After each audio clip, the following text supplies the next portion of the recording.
les disputes existent dans toutes les fratries, cette ambivalence préexiste partout. Alors c'est vrai et faux. Dans les recherches, on voit que les parents investissent globalement plus l'aîné que le cadet et que cet investissement donc intellectuel, extrascolaire, va avoir tendance à faciliter un peu le développement cognitif de l'aîné et améliorer sa réussite scolaire par rapport au cadet.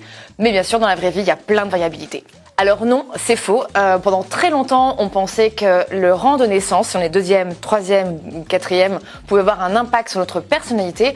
Cette croyance a été déconstruite depuis très longtemps par les dizaines d'années de recherche sur le sujet. C'est faux et heureusement, l'enfant unique est sujet à beaucoup de préjugés et d'idées reçues et tous ces préjugés ont été déconstruits par la recherche depuis des dizaines d'années maintenant. C'est vrai, on voit que la rivalité, l'ambivalence fait partie de toute fratrie, que ce soit dans les pays dits individualistes ou dans les sociétés qui sont dites collectivistes.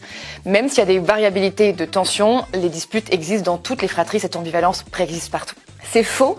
On voit qu'effectivement, il y a beaucoup de familles, 65% des familles ont un enfant qu'elles vont favoriser par rapport à un autre. Dans les recherches, c'est ce qui est mentionné. Néanmoins, c'est pas toujours les petits ou le plus grand qui va être le favori. Ça dépend beaucoup des climats familiaux et du système familial. Alors, c'est vrai et faux. On voit que quand il y a un écart d'âge de moins de 4 ans entre deux enfants, il y a tendance à avoir plus de rivalité, plus d'ambivalence, plus d'intérêts communs, mais aussi forcément plus de conflits. C'est faux, on n'est bien sûr pas obligé de bien s'entendre avec ses frères et sœurs tout le temps, et gardons en tête c'est une relation qui évolue toute la vie, que si on ne s'entend pas bien maintenant, peut-être dans 10 ans ça s'améliorera. C'est vrai et faux. Disons que celui du milieu a une position dans la fratrie qui est un peu inconfortable parce qu'il a l'inconvénient du cadet sans avoir les avantages.